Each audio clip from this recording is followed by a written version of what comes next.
আসসালামু আলাইকুম। তৃতীয় শ্রেণীর শিক্ষার্থীরা কেমন আছে সবাই? আশা করি সবাই ভালো আছো। খেয়াল করো, আজকে আমরা তোমাদের বিজ্ঞান বইয়ের 93 পৃষ্ঠার 5 নম্বর টপিকটা নিয়ে আলোচনা করব। 5 নম্বর টপিকটা হচ্ছে আমাদের জীবনে মাটির গুরুত্ব। তো শিক্ষার্থীরা, আমাদের জীবনে মাটির গুরুত্বটা কিরকম তা আজকের ক্লাসে আমরা জানতে পারবো। দেখো, মাটি আমাদের জীবনে অনেক গুরুত্বপূর্ণ। আমরা দৈনন্দিন জীবনে বিভিন্ন কাজে মাটি ব্যবহার করি। তো শিক্ষার্থীরা, মাটি আমাদের জীবনে অনেক গুরুত্বপূর্ণ। আমরা আমাদের প্রতিদিনের জীবনে বিভিন্ন কাজে মাটি ব্যবহার করে থাকি। তো এখানে দেখো, একটা প্রশ্ন আমাদেরকে জিজ্ঞাসা করছে, আমরা দৈনন্দিন জীবনে কি কি কাজে মাটি ব্যবহার করি। তো চলো শিক্ষার্থীরা, প্রশ্নটার উত্তর কি হবে তা দেখে নাও। তো শিক্ষার্থীরা, আমাদের 93 পৃষ্ঠায় প্রশ্নটা ছিল, আমরা দৈনন্দিন জীবনে কি কি কাজে মাটি ব্যবহার করি। এই প্রশ্নটার উত্তর আমরা শিক্ষার্থীরা কিভাবে লিখবো? দেখো উত্তর, আমরা দৈনন্দিন জীবনে বিভিন্ন কাজে মাটি ব্যবহার করি। তো কি সেই কাজগুলো? দেখো, ফসল উৎপাদনে, ইট তৈরিতে, থালা বাসন ফুলদানি খেলনা তৈরিতে, গয়না তৈরিতে আমরা কি মাটি ব্যবহার করে থাকি। তোমরা এভাবে উত্তরটা লিখবা, ঠিক আছে? আশা করি শিক্ষার্থীরা তোমরা এই প্রশ্নটার উত্তর কি হবে তা বুঝতে পেরেছো। এখন দেখো, এখানে আমাদেরকে একটা কাজ দিছে, আমাদের জীবনে কি কি কাজে মাটি ব্যবহার করি তা খুঁজে বের করি। যা করতে হবে, 1 নম্বরে নিচের ছবির মতো করে একটি ধারণা চিত্র আঁকি। তো শিক্ষার্থীরা দেখো, এখানে একটা যেরকম ধারণা চিত্র দেওয়া রয়েছে, এরকম একটা ধারণা চিত্র তোমাদেরকে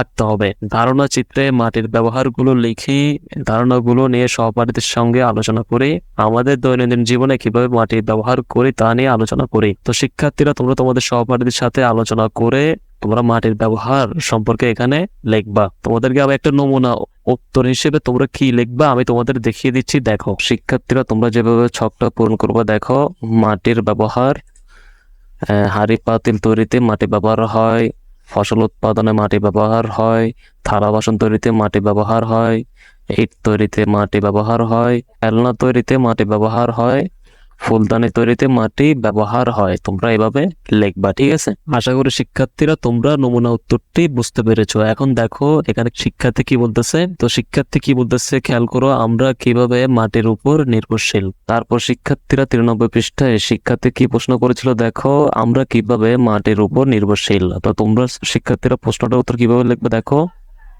তোমরা লিখবা যে আমরা খাবারের জন্য মাটিতে শাকসবজি ও ফসল ফলাই, মাটির উপর ঘরবাড়ি ও দালান তৈরি করি, ইটের মতো নির্মাণ সামগ্রী তৈরিতে মাটি ব্যবহার করি। এভাবে আমরা আমাদের দৈনন্দিন জীবনে বিভিন্ন কাজের জন্য মাটির উপর নির্ভরশীল। ঠিক আছে শিক্ষার্থীরা, তোমরা এভাবে লিখবা যে আমরা খাদ্যের জন্য উদ্ভিদের উপর নির্ভরশীল। এগুলো কোথায় জন্মে? তো শিক্ষার্থীরা ভালো মতো দেখো, আমরা যেরকম খাদ্যের জন্য মানে খাবার খাওয়ার জন্য উদ্ভিদের উপর নির্ভরশীল। উদ্ভিদ মানে কি স্যার? উদ্ভিদ মানে হচ্ছে গাছ। গাছ থেকে আমরা বিভিন্ন ধরনের খাবার পাই, ঠিক আছে? তো এই গাছগুলো স্যার কোথায় জন্মে? এই যে শিক্ষার্থী জিজ্ঞেস করতেছে এগুলো কোথায় জন্মে। তো শিক্ষার্থীরা উত্তর হলো কি, এগুলো মাটিতে জন্মে। তাই মাটি আমাদের জীবনে অনেক গুরুত্বপূর্ণ। সারসংক্ষেপ, আমরা বিভিন্ন উপায়ে মাটি ব্যবহার করি। যেমন কৃষিকাজ করার জন্য আমরা মাটি ব্যবহার করি, দালান তৈরি করার জন্য আমরা মাটি ব্যবহার করি। যে এখানে দেখা যাচ্ছে, তো শিক্ষার্থীরা দেখো ছবিতে দেখা যাচ্ছে শ্রমিকরা দালান তৈরির জন্য মাটি দিয়ে ইট বানাচ্ছে। চারু এবং কারুশিল্প ইত্যাদিতে আমরা মাটি ব্যবহার করি। আমাদের দৈনন্দিন জীবনে বিভিন্ন কাজের জন্য মাটির উপর নির্ভরশীল। মাটির ব্যবহার সম্পর্কে আরো কিছু জানি। মাটি বিভিন্ন ব্যবহার রয়েছে, মানুষ বিভিন্ন কাজে মাটি ব্যবহার করে। তো দেখো শিক্ষার্থীরা, প্রথম টপিকটা হচ্ছে ফসল ফলানো। তো দেখো, মাটি উদ্ভিদের জন্য প্রয়োজনীয় পানি এবং পুষ্টি উপাদান সরবরাহ করে। তো শিক্ষার্থীরা, উদ্ভিদ, আমরা জানি মাটিতে উদ্ভিদ জন্মে। তো উদ্ভিদের জন্য যে প্রয়োজনে পানি দরকার আর পুষ্টি দরকার, এই সবগুলো মাটি উদ্ভিদকে সরবরাহ করে। ঠিক আছে, মাটি থেকে উদ্ভিদ পানি আর প্রয়োজনীয় পুষ্টি উপাদানগুলো নিয়ে বড় হয়, গাছগুলো বড় হয়ে উঠে, তারপর আমাদেরকে বিভিন্ন ধরনের ফল যেমন আম, জাম, কাঁঠাল এগুলো দিয়ে থাকে। মানুষ খাবারের জন্য মাটিতে শাকসবজি ও ফসল ফলায়। আচ্ছা, আশা করি তোমরা বুঝতে পেরেছো। এখন দেখো 2 নম্বর কি বলছে, ঘরবাড়ি ও দালান নির্মাণে। মানুষ মাটির উপর ঘরবাড়ি ও দালান তৈরি করে। ইট বা কনক্রিটের মতো নির্মাণ সামগ্রী তৈরিতে মাটি ব্যবহার করা হয়ে থাকে। তো শিক্ষার্থীরা, আমরা যে বাসা বাড়িতে থাকি, দালানে থাকি, ওই দালানটা কিন্তু শিক্ষার্থীরা এইভাবে বিভিন্ন একের পর এক ইট দিয়ে তৈরি হয়েছে। ঠিক আছে, একের পর এক ইট দিয়ে দালানটা নির্মাণ হয়েছে। এই ইটটা কোথা থেকে আসছে স্যার? মাটি থেকে এই ইটটা তৈরি করা হয়েছে। তাহলে একবার চিন্তা করে দেখো মাটিটা কত গুরুত্বপূর্ণ আমাদের জীবনে।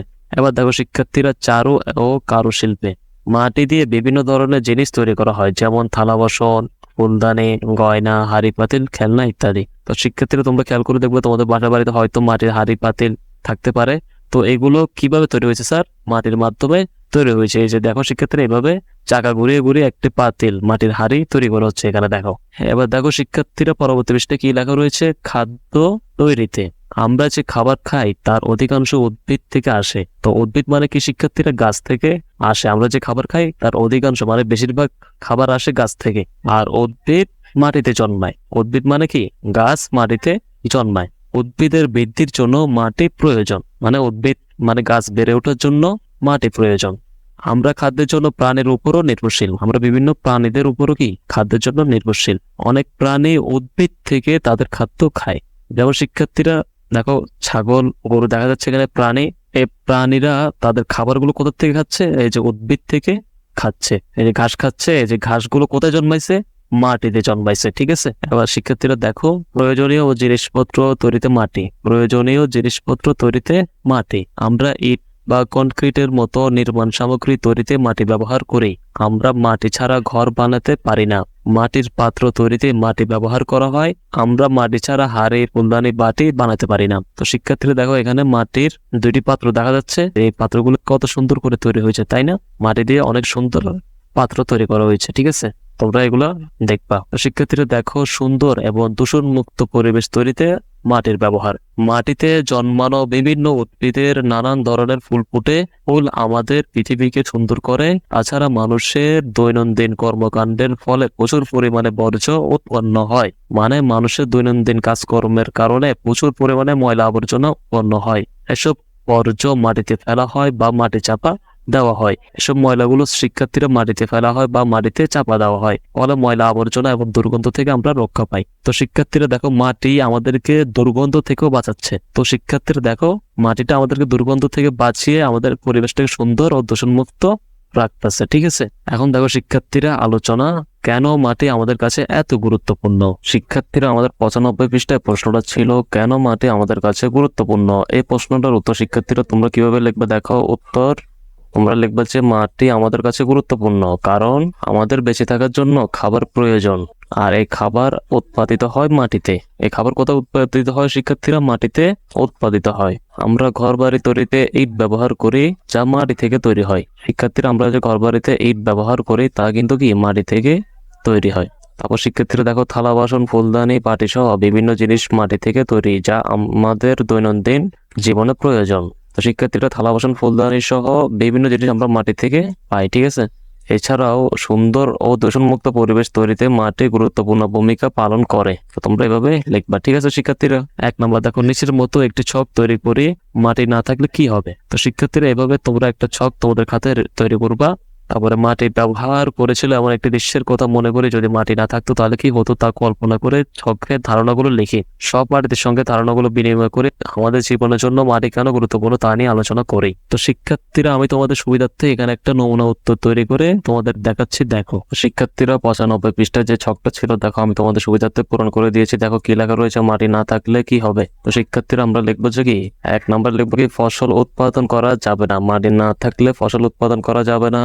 হাঁড়ি, পাতিল, থালা বাসন ইত্যাদি তৈরি করা যাবে না। তারপর আমরা লিখতে পারি, ইটের মতো নির্মাণ সামগ্রী তৈরি করা যাবে না। তারপরে শিক্ষার্থীরা, মাটি না থাকলে গয়না, বাচ্চাদের খেলনা ইত্যাদি তৈরি করা যাবে না। ঠিক আছে, আমরা এভাবে লিখবো। আশা করি শিক্ষার্থীরা তোমরা এই ছকটা পূরণ করতে পেরেছো। এখন দেখো সারসংক্ষেপ কি লেখা রয়েছে, আমাদের জীবনে বেঁচে থাকার জন্য মাটি গুরুত্বপূর্ণ। মাটি ছাড়া আমরা বাঁচতে পারি না। আমরা এই ক্লাসে আলোচনার মাধ্যমে তা কিন্তু ভালো মতো বুঝতে পারলাম যে মাটি কেন আমাদের জীবনের জন্য গুরুত্বপূর্ণ। মাটি ছাড়া আমরা বাঁচতে পারবো না। আশা করি শিক্ষার্থীরা তোমরা আজকের ক্লাসটি বুঝতে পেরেছো। পরবর্তী ভিডিও ক্লাসে আমরা শিক্ষার্থীরা এই টপিকটা নিয়ে আলোচনা করবো। চলো পারি কিনা দেখি। পরবর্তী ভিডিও ক্লাসে এই যে ছকগুলা, এগুলোর উত্তর আমি তোমাদেরকে দিয়ে দিব। পরবর্তী ভিডিও ক্লাসটি পাওয়ার জন্য তোমরা ভিডিওর নিচে যে সাবস্ক্রাইব লেখা রয়েছে ওই সাবস্ক্রাইব লেখার উপরে ক্লিক করে রাখো, যাতে পরবর্তী ভিডিও ক্লাসটি আপলোড করার সাথে সাথে তোমরা পেয়ে যাও। ঠিক আছে, তোমরা এরকম বিজ্ঞান ক্লাসগুলো তোমাদের সহপাঠীদের সাথে শেয়ার করে দিতে পারো, যাতে তোমাদের সহপাঠীরাও এভাবে খুব সহজে বিজ্ঞান শিখতে পারে। ঠিক আছে,